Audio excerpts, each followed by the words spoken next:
Good evening. Welcome to the Ann Arbor Democratic Party's 2020 Primary Election Ward 4 City Council Candidate Forum. I am Jessica Kelly, the chair of the Ann Arbor Dems and a resident and voter in Ann Arbor's 5th Ward. Tonight's event is not a traditional debate. Rather, our format will consist of a 2-minute opening message from each candidate, a series of pre-written questions with a strict 2-minute response time for each candidate, and closing statements. There will be no rebuttals to responses, so we ask that each candidate focus on answering the questions in ways that are factual and highlight their own aspirations for this office using professional decorum and language that is appropriate for all audiences. Candidates should mind their own time and be aware that the moderator does have the ability to mute microphones. We invite the community to use the Facebook comments to engage in civil analysis of candidates' platforms, statements, and records. I would like to welcome our candidates, Mr. Jack Eaton, Ms. Jen Iyer, and Dr. Mushkan Sava-Biasfahani. Per the order we drew randomly before this broadcast, I'd like to invite Dr. Sava-Biasfahani to introduce herself and share her opening message. Thank you. It's good to be here. I am by training an environmental toxicologist. I am sickened at the way that Mr. Eaton and our mayor and the city council have been allowing this large contamination of dioxin to cover our drinking water. I have published dozens of articles on water contamination and water pollution. This is a massive problem we're facing in Ann Arbor, and many Ann Arborites are really tired of kicking the can down the road, throwing millions of dollars at litigation and at expensive lawyers, rubbing elbows and hobnobbing with the polluters. We must stop all of that, and we must quickly clean up the Gelman dioxin contamination. I am also the only candidate who is running on her own dime. I have not accepted a penny from campaign contributors. I am totally independent and I don't have to answer to any contributors. By contrast, Ms. Iyer is sitting atop a mountain of campaign contributions, and she has surrounded herself with old party hacks.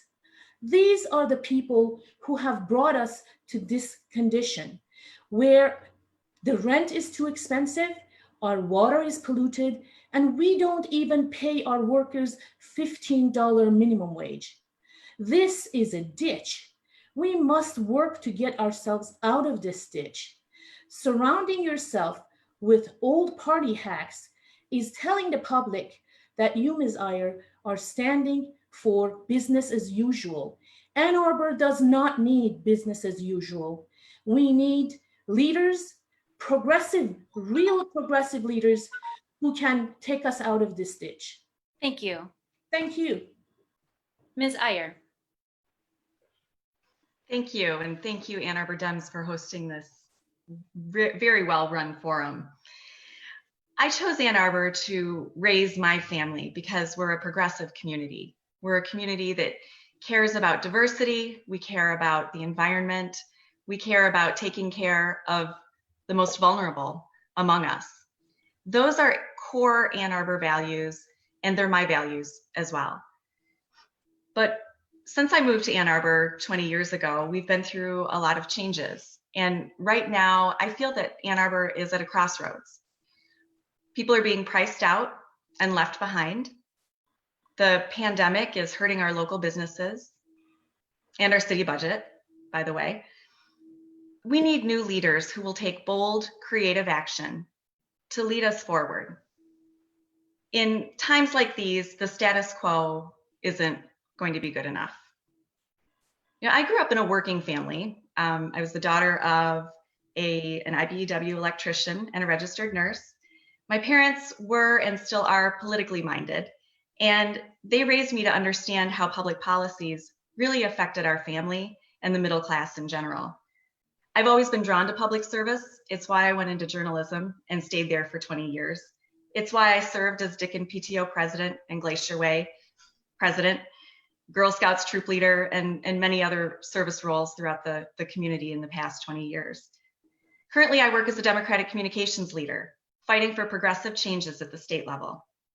As your council member, I will work to improve basic services like roads and water, and I won't back down from tough issues like affordable housing and climate change. I'm asking 4th Ward voters for your vote and your support, so together we can lead Ann Arbor forward. Thank you. Mr. Eaton. Thank you to the Ann Arbor Democratic Party for hosting this forum. And thank you for the other candidates for participating in this forum. And thank you for everyone who's taking the time to watch. I'm Jack Eaton. I've had the privilege to represent Ward 4 on City Council. I ran for office to provide better representation on council for Ward 4 residents. I've worked hard to make myself available and to listen to those residents. I hold regular coffee hours twice each month so that I can hear from residents. I attend neighborhood meetings. I meet individually with residents. I attend public meetings such as developer participation meetings and planning commission meetings where residents are expressing their concerns. In my 6.5 years on council, I have developed a long voting record. Any resident may be able to find a vote or two that they disagree with me on. I believe that if you look at my total record, you will see that I have worked hard to balance the different points of view in our ward and represent a common sense approach to issues. The economic challenges the city is facing in the next few years will present hard choices. I have the experience and the knowledge to face those challenges. I'm proud to have the endorsement of 5 current council members. I have also been endorsed by former council members Sumi Kailasapathy, Mike Anglin, Stephen Kunselman, and Marcia Higgins. I invite you to learn more about me and my campaign on my webpage, eatonforcouncil.com. Thank you. Thank you. Ms. Iyer, you have our first question. What is the most important issue in the 4th Ward and how will you approach it? Thank you. That is a great question. As I talk to voters, and I've been talking to a lot of voters, mostly over the phone, but also as we're starting to get out and get around the neighborhoods, the concerns really vary. For some people, the biggest concerns are big citywide concerns like affordable housing or racial justice, climate action. Locally, though, which is what I want to focus on right now, what I hear most are issues like road quality, road safety, traffic safety, pedestrian and bike safety, flooding and power outages. So as your city council member, I am going to work to accelerate our road improvements as much as we possibly can. We know we can't count on Lansing to give us the funding that we need to fix our roads. And so we need to really work to identify every local dollar that we can to put towards that effort. I think right now we have a bit of an opportunity with the pandemic and the practically zero interest financing that's available. I think we should be exploring looking at bonding to actually accelerate our road improvements, do more now, and put people back to work at the same time. When it comes to flooding, it's an issue I know well. I had basement flooding. I went through the footing drain disconnect program. I think that the work was started over here in the Mallets Creek Drainage District, but it's not finished. And there are projects that have stalled and council has not moved them forward. I will work to move those retention basin plans forward so we can catch some of that water before it reaches our neighborhoods during really heavy storms. And finally, power outages. We lose power in the 4th Ward at a rate that is completely unacceptable. DTE has not done a good enough job upgrading their infrastructure, and I will work with the Michigan Public Services Commission to make sure they do. Mr. Eaton, I can repeat the question if you'd like. Go ahead and unmute your microphone. You need not repeat the question. Okay. Thank you, though. Go ahead. I don't think there's any one issue that all ward residents would identify as their biggest issue. The role of a council member is to learn about and understand all of the issues that come to council. I believe Ward 4 residents want a representative who will listen to their concerns about the many issues and not just one or two. Like all residents, I am concerned about affordable housing, affordability across the entire spectrum of income. I've worked to identify affordable housing projects for low-income residents at the same time that I remain sensitive to the burden that city taxes and fees place on residents who are living on a limited or fixed income. I'm concerned about climate action. I sponsored the city's climate emergency resolution, setting the goal of carbon neutrality by 2030. But at the same time, I've done the hard work of understanding the A20 plan to make sure that the details of that plan are viable. I've spent the last 5 years working on police reform. Sumi and I initiated the effort to create a police oversight commission. I've worked to diversify our police force. And I'm proud of our hiring of a reform-oriented police chief. Like so many other issues, policing is not a subject that is easy to resolve. And the reforms that we've started will take many years to see the results from. At the same time that we address those big issues, we do need to provide excellent public services and maintain our essential infrastructure, streets, sewer, and flooding. I just ran out of time. Thank you. Good timing. Dr. Sava Biasfani. Thank you so much. I think a main problem we have in Ann Arbor is that we don't pay our people enough. Because of that, many have had to move out. Even $15 minimum wage has never been proposed in Ann Arbor by anyone, including Mr. Eaton. Mr. Eaton has never proposed a $15 minimum wage for working people of Ann Arbor. This is a huge problem. We are paying our workers $9.65 an hour. Who can live on that? Nobody. Even if we push for and get $15 minimum wage, that would take 3 weeks of someone's monthly income to pay the rent. We must get $15 minimum wage at the very least for our public. Otherwise, they will be driven out of Ann Arbor. I am for $15 minimum wage. I am the only person in this town who has brought it up, who has fought for it, and who has talked to the people about it. And I'm getting a very positive response from people who live in this ward. $15 minimum wage is not a luxury, it is a necessity. And I would have liked to see Mr. Eaton get on it 7 years ago when he got into office. I would have liked him to push against whatever obstacles they are to make sure that our working people get $15 minimum wage. None of that has happened. Mr. Eaton has been completely publicly quiet, silent about $15 minimum wage. Another massive problem we have, and that plume is about 2 miles from Ward 4. It's Gelman dioxin contamination. For 30 long years, city council after city council, mayor after mayor have played footsie with the polluter and allowed this contamination to get totally out of hand. With 1 year's worth of the money the city of Ann Arbor pays the police department, which is a darling of Mr. Eaton, we can clean up this dioxin contamination altogether. Thank you. Our second question will start for Mr. Eaton. Mr. Eaton, how do you plan to handle an impending budget shortfall for the city of Ann Arbor? And what should the funding priorities of council be in a budget cycle with less incoming revenue?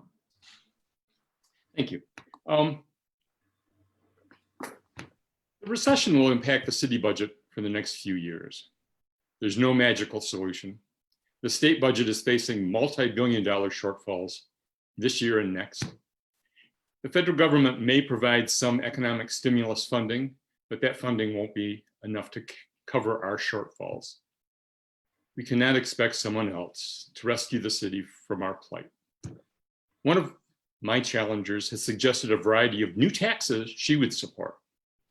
I do not intend to add to the substantial burden our taxes and fees already place on residents, especially during a recession where many have suffered job loss or wage reduction. My other opponent has suggested that we can just ask the state for help or grow our tax base through new development. As I said, the state is not in a position to help. Similarly, the recession will slow new development and impact our ability to grow the tax base. The city will need to make hard choices about spending. We are fortunate to have Tom Crawford in charge of our budget at this time. He has been our chief financial officer for more than 15 years, including during the last recession. He has outlined a plan to balance the budget in response to our current revenue projections and shortfalls. But we'll also face increased demands for spending to address additional human service needs of those impacted by the recession. We are not done making cuts to our budget, and we need to have someone who is fully experienced in the budget process. I've done 7 budgets, and understands where we are spending money to set those priorities, and someone who's willing to listen to all residents and their priorities. Thank you. Thank you. Dr. Savasbia Fahani. Thank you. It's true that these are very, very hard times. But when it comes to a condition of a pandemic, we are living at a very critical time. We are having a pandemic on our hands. When our city officials, including Mr. Eaton, suggest that we should tighten our belt, he is certainly not talking to a millionaire or billionaires of this town. He's talking to people of color in this community, poor people, low-income people. He's telling us to tighten our belt. We know very well from this pandemic that the rich are getting richer by the minute. Billions are being added to their already existing wealth. So when the city tells us to tighten our belt, and by the way, the city has been getting rid of a lot of its employees since 2001. From 1,000, they're down to about 700. We can't continue to cut. What we will cut will cost people's lives. They won't be able to pay their rent. At this time, we should be thinking about how to make economic rescue packages for families who don't have money to pay their rent. We have to rescue the most vulnerable populations instead of constantly talking about cuts. Cities that have successfully fought this coronavirus and they have cleaned up their environment and their people from the virus have been those who did this. They put a millage to the public, got the money, and got the funds to people who needed it most. We can't continue to say we will cut. It will be cutting poor people out of an existence. It is not going to be the rich people that are going to have to pay the price. We, as a compassionate community, have to watch out for people who are falling through the cracks. We have to get them help, and that help can't be gotten if we are not going to ask for millage. Mr. Eaton is condemning all of those people to a hardship unimaginable by rich ones. Thank you. Ms. Iyer. Thank you. Well, the first thing I'll say about this issue is that budgets are moral documents. What we decide to fund as a community is a direct reflection of our values as that community, or it should be. So when faced with a budget shortfall, I believe Ann Arbor values mean that we protect fundings for programs that help the most vulnerable among us, first and foremost. And of course, we must protect funding for our basic services that ensure the health and safety of our residents. Beyond that, it's a matter of prioritization and sometimes triage. As someone who spent many, many years working at the Ann Arbor News and MLive through very difficult conditions, as the news industry constantly changed, I was involved in a lot of budget discussions and a lot of triage and a lot of how can we continue to serve the community with fewer and fewer resources.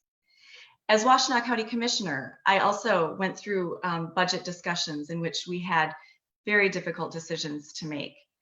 A lot of the triage in the prioritization will revolve around what are projects that we can defer for a little bit, what's highest on the list and what's lowest. Unfortunately, City Council earlier this year made the financially irresponsible decision to fire our city administrator without cause, a decision that cost us $300,000 immediately and more as we go through a lengthy process of hiring a new administrator. But on the positive side, our budget was in good shape going into the pandemic due to the housing growth in the past decade. This growth has resulted in an additional 16 million plus per year in city revenue. Thank you. Thank you. Dr. Sava Biasfahani, you have the first chance at question number 3. What do you see as the main philosophical division between current factions on council, and why do you think it exists? I really don't want to get into petty quarrels. This is totally unproductive. I am going in for this position because I am an independent person, depending only my environmental expertise to clean up the dioxin contamination plume. I am not interested, and I will not get into those squabblings. It is unproductive. I want to invite all of them to get together and let's clean up our environment. Dioxin contamination is not something to allow for 30 more years to contaminate our environment. I know people in Ann Arbor, many have lived here almost 20 years, many have died of cancer, many have children with autistic disabilities, many are having problems getting pregnant. These are all problems with environmental pollutants. We must clean up this dioxin contamination immediately. We don't have time for bickering. We don't have time for petty squabbling. We must get down to cleaning up the dioxin contamination. This is a time of pandemic. It should be spent on us getting together, getting the funds together, and rescuing the people who right now have to choose between paying the rent or putting food in front of their children. When you talk about massive income for the city, 15 million here and there, this money does not go to people who need it. It goes to the rich. As I told you, the city of Ann Arbor is packed full of rich people and a lot more poor people. And the system we have now watches for the rich and abandons the poor. We must change that. I don't need to get into these petty arguments when these major problems exist at a time of pandemic. Thank you. Thank you. Ms. Iyer. Thank you. I really try not to focus on factions. My focus is on issues and on people I can help in the community and people I can work with on council. And I believe that everyone on council finds issues that they agree on from time to time, as much as they find issues that they disagree on. So I'll tell you, my training and my background and my approach to public service comes from my 20 plus years as a journalist. You know, a journalist is trained to listen to all sides of an issue, to understand that there are multiple viewpoints, and to seek out the facts. When I approach issues, I always ask what's missing, what information is missing from this picture, or whose voice is missing from this conversation. And that's exactly how I will serve on council. It is exactly how I served on the Washtenaw County Board of Commissioners. There were other commissioners that I served with, my colleagues, some of whom are personal friends, and yet I voted, not with them in lockstep. There were times when we voted differently, and that's okay, because friends can disagree. And my bottom line is I will work with anyone who's willing to come to the table and work together on issues that better our community and move us forward. And I believe that's what a public servant should do. Thank you. Mr. Eaton. Thank you. I don't think there's factions on council in the sense that the question implies. There aren't two groups who vote in lockstep consistently. My Ward 4 colleague, Elizabeth Nelson, publishes a voting chart after each council meeting. And simply looking at those color-coded charts demonstrates that there aren't hardened factions. Mostly, council approves agenda items unanimously. On some issues, votes are unpredictable. If any faction exists on council, it is the group of four that most often votes together. I suppose those who do not vote in lockstep with those four council members could be described as a faction that votes according to their independent judgment, sometimes with the group of four and sometimes not. Often not voting with all of the other independent members. There isn't a second faction beside that core group of four. Personally, I've worked with a variety of council members. I worked with former council member Warpahowski on immigration issues. I've worked with council member Smith on recycling issues. I'm working with the mayor on responsible contract policies. There are other issues, but those are just some of the examples of me working well with others that you might be surprised about. I work to represent my constituents without regard to who else on council shares my point of view. I'm consistently calm, respectful, and deliberate in my conduct at council. This is what my constituents expect, and this is what I am. Thank you. Thank you. Ms. Iyer, you'll have the first opportunity for question 4. Now, I want to warn you that it's going to sound like a long question, but it breaks down into the mission of the Ann Arbor Democratic Party and then a question at the end. The Ann Arbor Democratic Party is dedicated to promoting democratic values in the greater Ann Arbor area. We engage residents on issues that matter to our city, mobilize voters to elect Democratic candidates, discuss ballot issues, and work with our colleagues at local, county, state, and national levels to advance a progressive and inclusive Democratic agenda. Here's the question. You are running as a Democrat in this election. Please describe how you have promoted democratic values in our area and supported Democratic candidates. Okay. Great question. Great description of the local Democratic Party too. I'm grateful for all that you do. I'm a lifelong Democrat. As a journalist for many, many years, from the mid-90s until 2016, I was not allowed to join the party or even have a yard sign in my yard. Although I think I'm far enough away from it now, I can say I did have an Obama sign for a while. I couldn't resist. But in 2016, I left journalism and I just dove headfirst into Democratic politics. I worked for Lon Johnson up in the 1st Congressional District as his spokeswoman. I answered the call to serve on the Washtenaw County Board of Commissioners, where I was appointed unanimously to serve out a vacant term. And then in late 2016, when Gretchen Whitmer asked me to take a leave of absence from my company and help her get started on her gubernatorial campaign, I did that. And I served with her as her campaign communications director and spokeswoman for 6 months. Since then, I've worked to help a dozen or more candidates get elected, Democratic candidates get elected to office, Andy Levin and Rashida Tlaib to Congress, state representatives, state senators, and local candidates as well.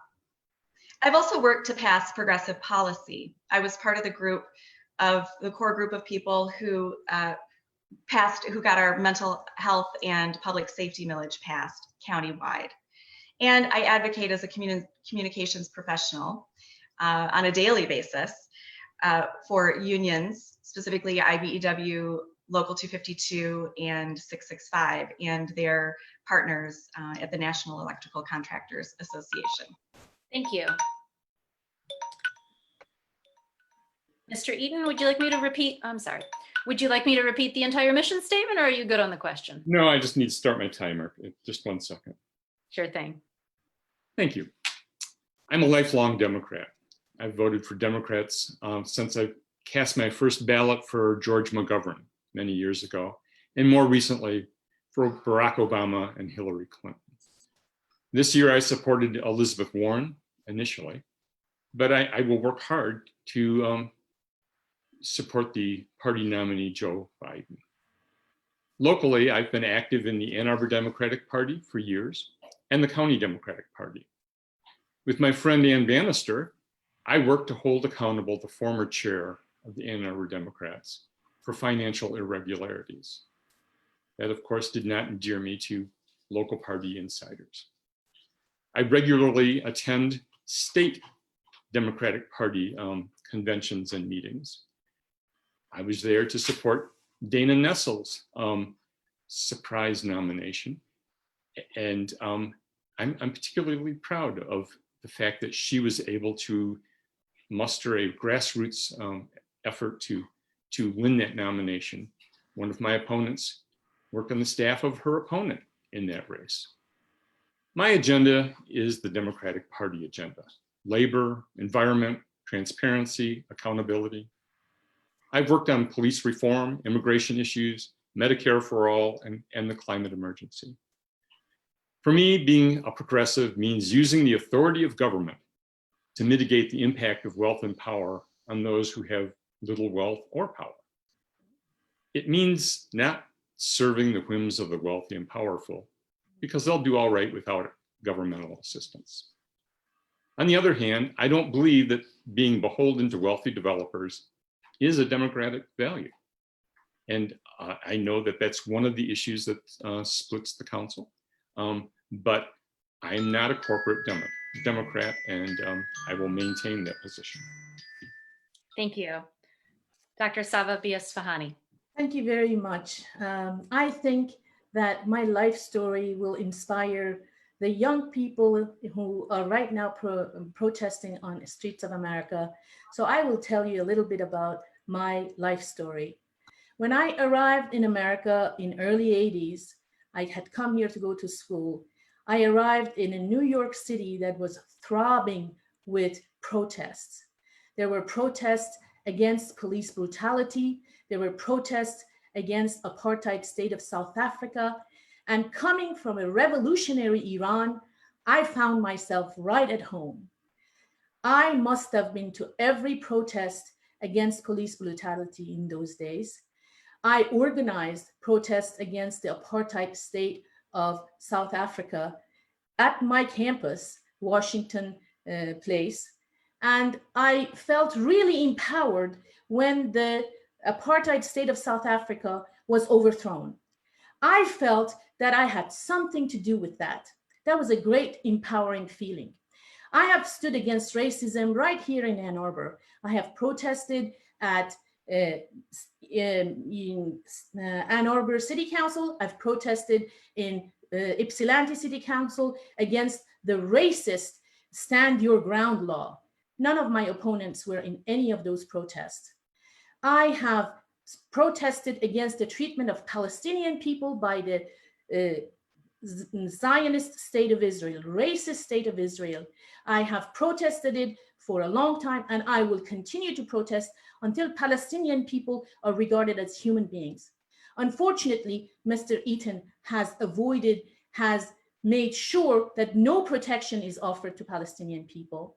What you see on the streets of America today, totally peaceful protesters being attacked by the police, being shot at, being canisters at. This is the reality of Palestinian people's lives. And I will work hard to see that we stop sending military aid to Israel.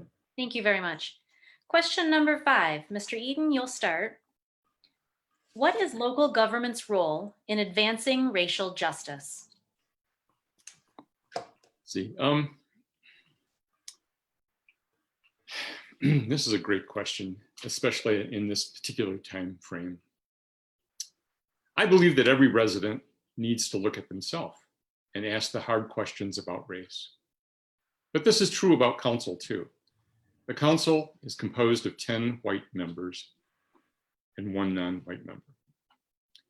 Can a body that addresses all of our social issues really accomplish much if it's not as diverse as our population?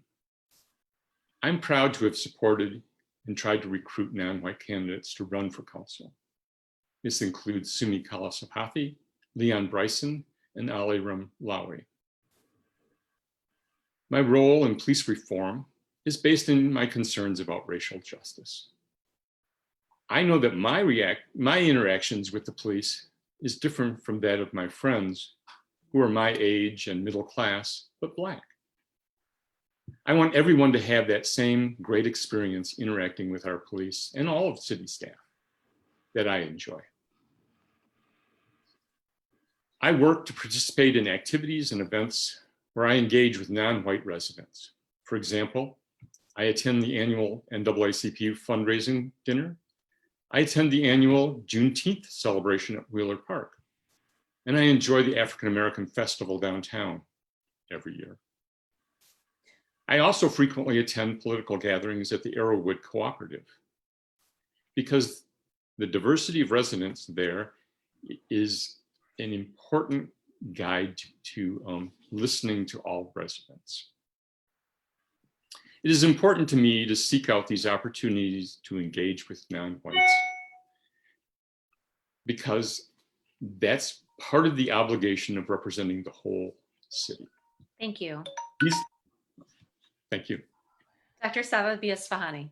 Thank you very much. There is a lot the city can do to overcome this racial divide, which is now being completely addressed as systematic racism in every aspect of our lives. The city, for one thing, can immediately expand the budget for Neutral Zones Job Corps program. This is a small program that serves a small group of students, but it can be much bigger to serve a lot more people. It is a program that helps tutor students, helps them get into college, pays for a couple of years of their colleging, and after that, it helps them get jobs.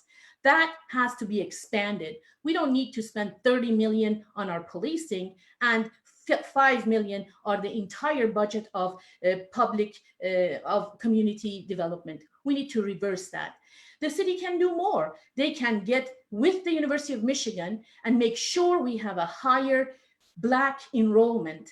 University of Michigan promised 50 years ago, that's right, 50 years ago, that they will have a 10% Black enrollment. To this day, University of Michigan has a measly 4.3%. This is shameful. The city can get together with university and make sure that 10% happens.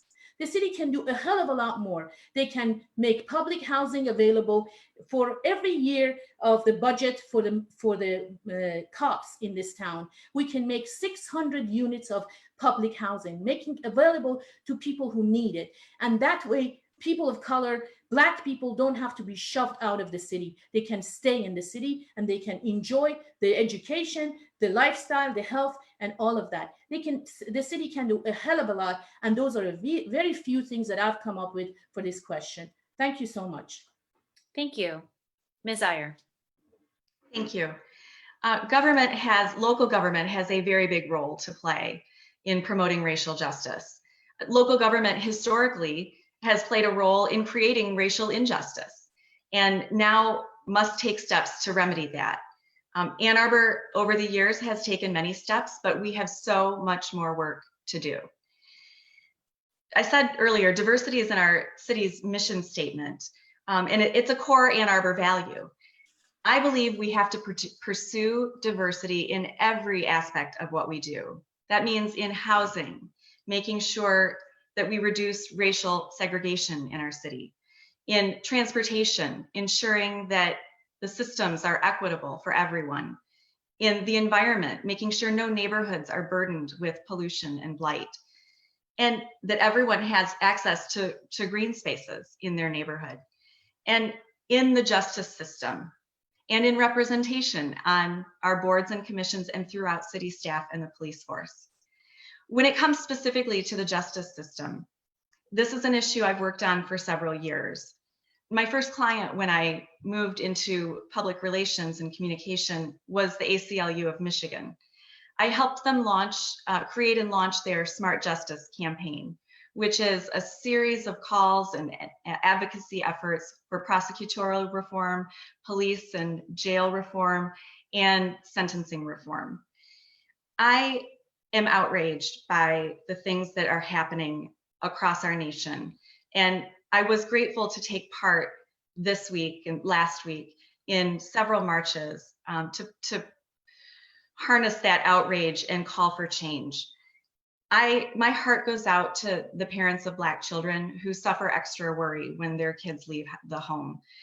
I know and I recognize my privilege in not having that anxiety, and I am with those parents in the fight to create a better world for your children. Thank you. Dr. Savas Biasfahani, question number 6, and then we'll go into our closing statements afterwards. You've all done a fantastic job staying to time. How do you feel about growth and change in Ann Arbor, and how should it be approached? Thank you. I think growth is a necessity, but my question is, who does the investment in growth and who harvests the benefits of that growth? The past 20 years has shown me that the private developers are unable to meet the needs of public in this town. There has been talk about affordable housing for 20 and more years in this town. And today we don't have affordable housing. We need public housing, investment of public in public housing, and we need it now. We don't need to throw a couple of tokens from developers towards the public and say, call it quits, that's enough, we have affordable housing. We don't. For 20 years, they've been throwing token units at the public, and what we have now is luxury housing. And Ms. Iyer, you mentioned that luxury housing is only new housing. It isn't, dear. Luxury housing is unaffordable housing, $700,000-800,000 properties that is far out of reach of Ann Arborites, half of whom pay rent. They are renters. They can't even buy a little house, let alone luxury house. We have tons of that in this town, and that has driven the rent prices up, and it has driven people of color, Black people, out of this town. We've got to stop that by spending our resources on public housing, city investment in public housing. That's the only way. So I am not against development, but I am for development by the public, for the public. That is how I see things. Thank you. Thank you. Ms. Iyer. Thank you. Well, we have seen our community become less and less affordable over the years. And it's a concern that is close to home for me, as I've got teenagers who are going to be going off to college, and I would love for them to be able to come back to Ann Arbor and settle here. And right now, that just doesn't seem like a possibility. Over the past, I would say, few decades, the number of jobs and students in our town has vastly increased. It's grown by tens of thousands, but the housing hasn't kept pace with demand. And so this imbalance in supply and demand has caused our housing prices to rise so much that many people who work here can't afford to live here. We have 84,000 people commuting into our city every single day for work. We are also seeing housing changes in our community that are by right, like old homes being torn down and replaced with Bigfoot homes, big multi-million-dollar homes. And I think we need to ask ourselves, is this what we want for future generations? Do we want to be a community of multi-million-dollar homes? To me, that doesn't seem to represent Ann Arbor values. So the fact is, even if council does nothing, change is inevitable. It's happening all the time. The question is, how do we approach it? And I believe we need to be much more proactive than council has been. I believe we need to plan for the future, and the future that we want for our city. One that upholds our values of diversity and inclusivity. It's been over a decade since our master land use plan has been revised. This is a community conversation that we need to have sooner rather than later. I also will take measures to help housing affordability right away.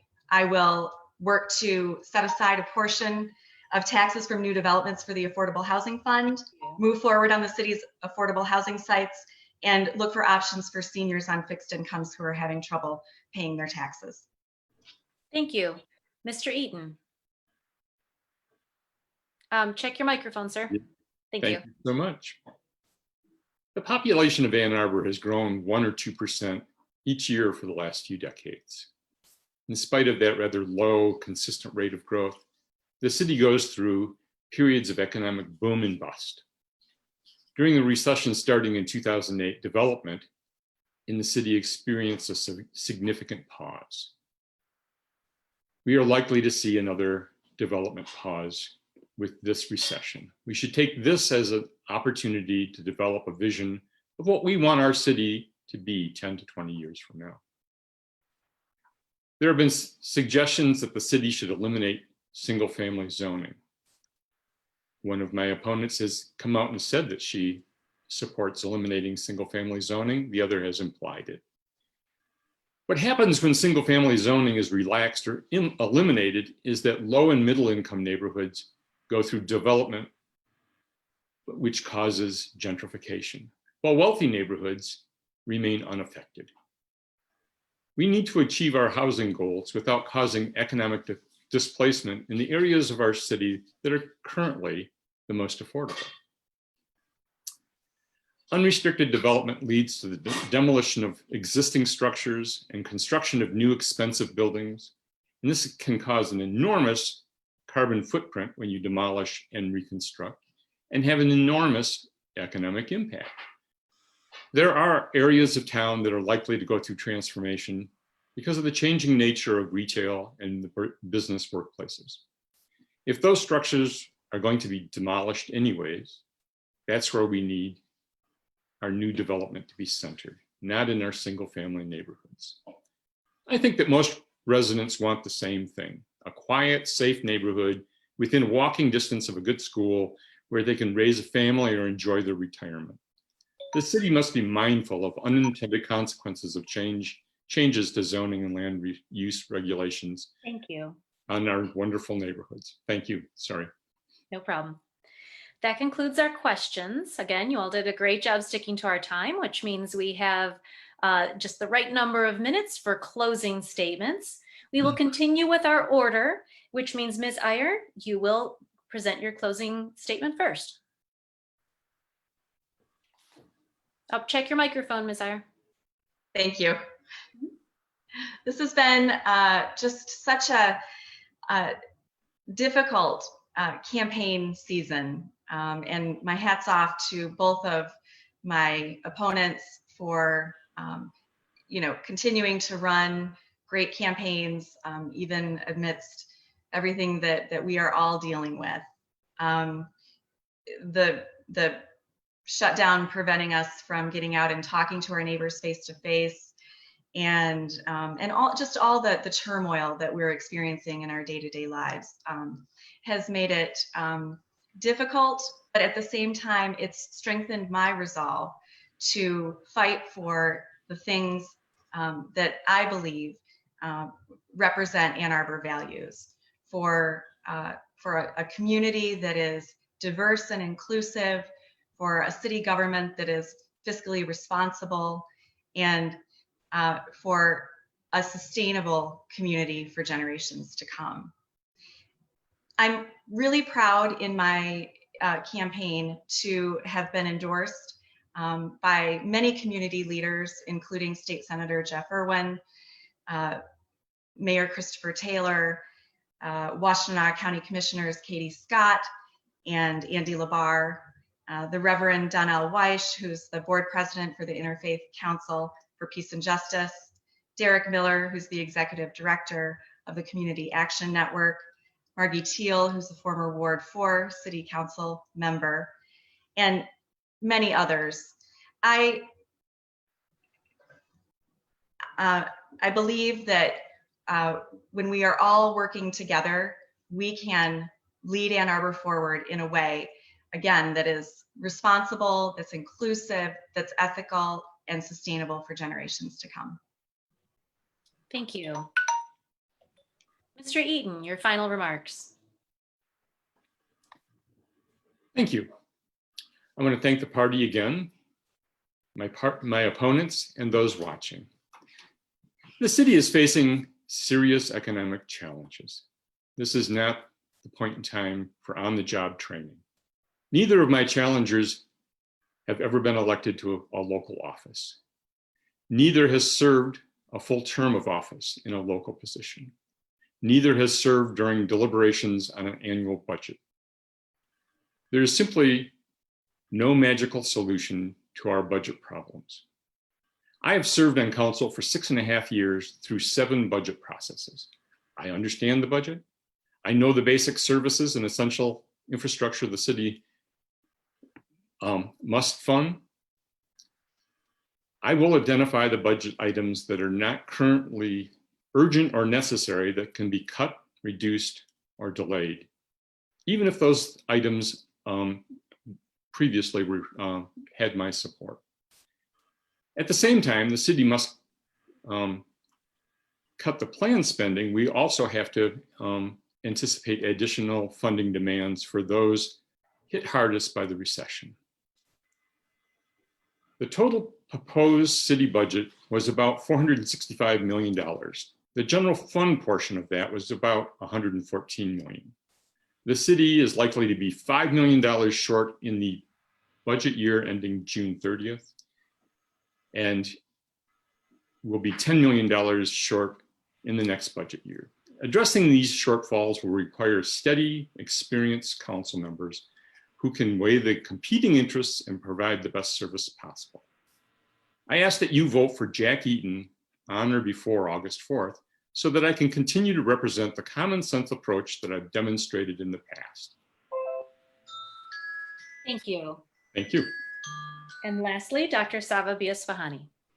Thank you so much. I will use this short time to tell you why you should vote for me and not for Jack Eaton.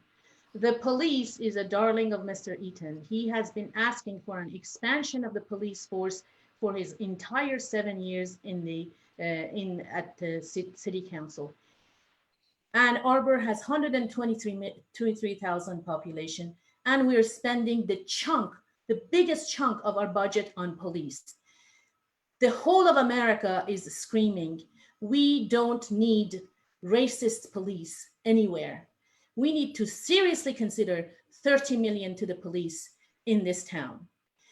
Mr. Eaton is also proactive policing, which is nothing less than scaring the hell out of Black people. That is abominable. And Mr. Eaton is on record suggesting it and promoting it. Mr. Eaton is also having a heart of ice when he says that we should not have any millage. At a time like this, when people are literally hungry, they don't have food to put on their tables. Half the people in this town are renters and they're having trouble paying their rent. So it is heartless to say no millages. And Mr. Eaton is standing by that. I won't perpetuate the racist practice of single family zoning. That zones out many who can't afford a home. That has happened in Grand Rapids, it's happened in Minneapolis. We should not go with the racist practice of single family zoning. Thank you very much. Thank you. I would like to thank each of our candidates for joining us. I hope this forum is helpful for voters in Ward 4, and I would like to invite the Democrats in the Ann Arbor area to join us online on Facebook or at our website, annarbordems.org, where you can find information about our future events and ways to get involved. Have a good night, everybody. Thank you. Thank you, Jessica.